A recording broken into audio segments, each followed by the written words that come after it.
Merry Christmas everybody and welcome back to my channel. If you're new here, my name is Emily. I'm the DIYer because I can't afford to do otherwise. Trust me guys, I have a champagne taste on a Dollar Tree budget, but that's okay because today's video is full of Christmas Dollar Tree crafts.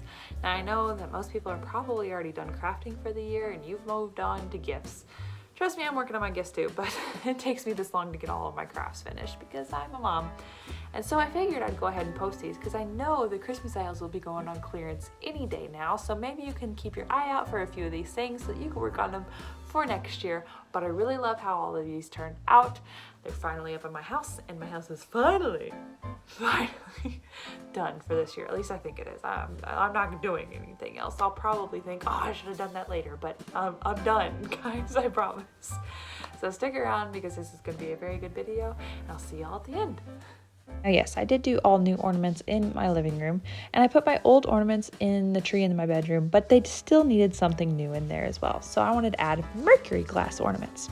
I started with the large plastic clear ornaments from Dollar Tree and these 3 different spray paints. I took the mirrored silver spray paint first and sprayed that on the inside. Then I took some skewers in a cardboard box and was able to let those dry so that the like excess could drain out.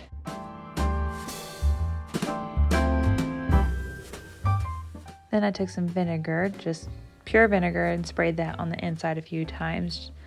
Then I took the gold and layered that on top of the vinegar. The vinegar was just able to not get the gold everywhere, if that makes sense.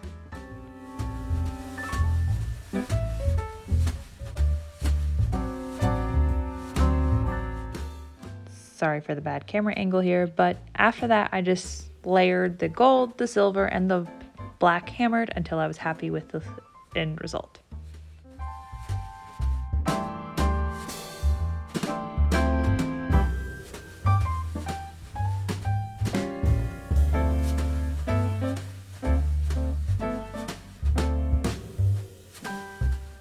When I saw this plastic container, I immediately came up with an idea. So I grabbed it and 2 of the over-the-door metal wreath hangers. I used my bolt cutters to just cut these down to size. The curved side of the wreath forms are going to be the front of the sleigh, and then the boxed side of the wreath hangers are going to be the back of the sleigh. And then the piece that comes kind of in the middle, I cut that down in half to use as the front support of the sleigh. I used E6000 glue to put all of these pieces together and let that dry overnight before actually attaching it to the sled. I know about the trick of like combining E6000 with hot glue, and I did do that for the front, but I was just a little bit more patient with this one, which is odd for me, but I was, so good for me, I guess. But for the front, there was really no other way to kind of hold those together, as you can see there, so I did have to use E6000 and hot glue.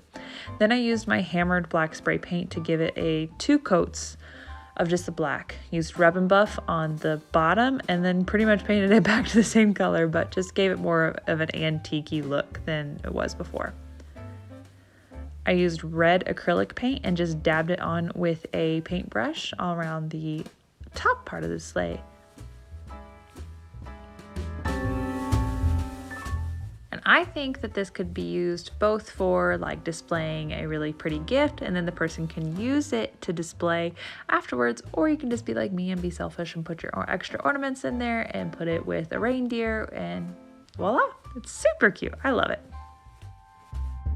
When I was decorating this wall, I didn't think that the artwork that was above it went with the vintage vibes and Christmassy vibes that I was going for, so I ended up taking those down, but it felt really blank whenever I did. So whenever I found this porch leaner at Dollar Tree in the plus section, I knew I had to have it. I took it home and put 2 coats of my favorite black chalk spray paint on it, and then around the frame, I've done this before, use this Waverly chalked paint in the color Cashew to paint around the frame to give it a faux wood look. Now trust the process here. I promise it'll look great at the end. And don't worry, I did fix all of those paint smudges with the black spray paint later. But then I used Waverly's like waxed paint and did a dry brush over the cashew paint spots and then wiped it off with an old cloth, and that, I don't know how, but it just makes it look like absolutely perfect wood. And I love using this method. I use it on my daughter's like play kitchen, and I'm gonna use it on a lot more things too. Next, I designed a nativity scene through my Cricut design space, but in order to fit it on as long of a piece that I needed, I had to cut it in halves and then do it on two 24-inch mats, canvas mats. And I know people don't really like the vinyl from Dollar Tree, and as actual vinyl, I don't like it either, but it works really great as a stencil because I'm going to throw it away. I don't need it to stick very well. So I really do like the vinyl from Dollar Tree to use as stencils, and I don't really have problems cutting it on my Cricut at all. I just use the regular old settings and it works just fine for me, but maybe it doesn't for other people, but I love it. So definitely pick some up. I got a ton of this purple because one time it was on sale for only 50 cents and I'm like, I can make so many stencils out of that.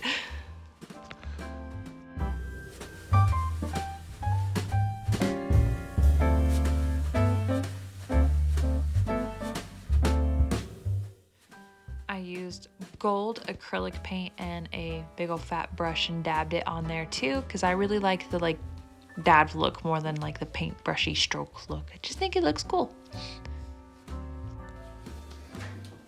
This part is so satisfying.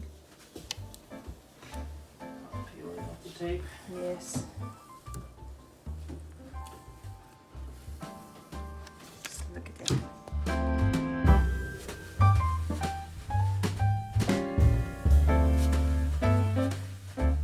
This shot has two different colors of gold because half of it's dry, half of it's wet, but I absolutely love this. I didn't have a place for my actual nativity set anywhere else, so the fact that I was able to get a nativity somewhere in my house makes me very happy. All right, next craft. You've seen me done before with a Dollar Tree pumpkin jar, and I couldn't find a Christmas jar, but I did find this Christmas tumbler at the thrift store for only $2, so I thought it would work just fine. But the pump is from Dollar Tree, so I didn't completely cheat. Anyway, I did the exact same thing with it. Used an X-Acto knife to fit my Dollar Tree pump in there, and voila, I have a Christmas tree soap pump. Isn't it pretty? I could only find one of these plaid placemats at Dollar Tree, but I thought the fabric to them was so pretty that I still had to use them. And I have a sled outside that just needs a little something more Christmassy, so I thought I could use these to make a banner for my sled. First, I cut them into the banner shapes, which are just basic triangles. I would have measured these out, but I was impatient, so I suggest that you measure them out so they do look a lot better than mine. But anyway, just cut triangles pretty much. And then I use hot glue to kind of make the edges look cleaner. I came across this iron-on foil sheet and I was very skeptical, but it's from Dollar Tree, so $1.25 I can take the risk. But guys, go run to the store and grab this stuff because it was so amazing. The end result was beautiful, but it was also just very easy to work with, and I think very good quality for only $1.25. It just turned out so pretty.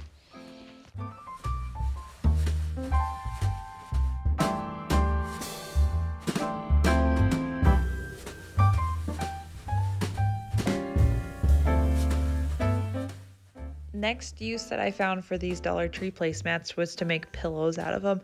I've seen pretty much the exact same thing on Pottery Barn website, so I thought this was going to be such an easy craft for so cheap. Now there is already 2 layers here. You see that I guess it's kind of hard to tell on camera, but there's 2 layers of fabric here. So what I think I can do is just use my seam cutter to just make a small hole on one corner, stuff the stuffing through there, and then easily stitch that back up, no problem.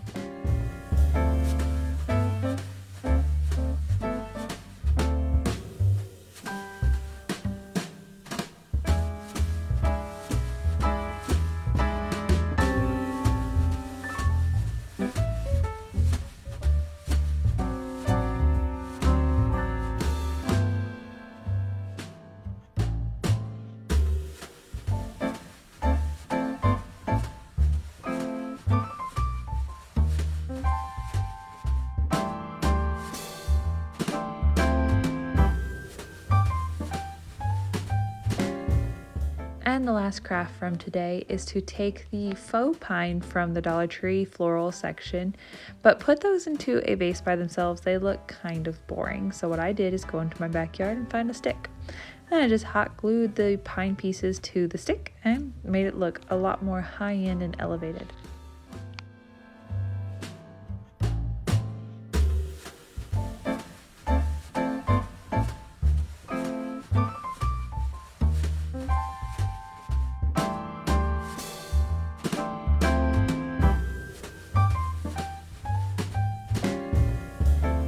Alright, those are my simple DIY crafts from the Dollar Tree that you can do this Christmas season, or shop the clearance section and do them for next Christmas, because I know it's kind of late in the season, but I love crafting no matter what day, what time of year it is, so I hope you all enjoy. Thank you all for watching. I'll see y'all next video.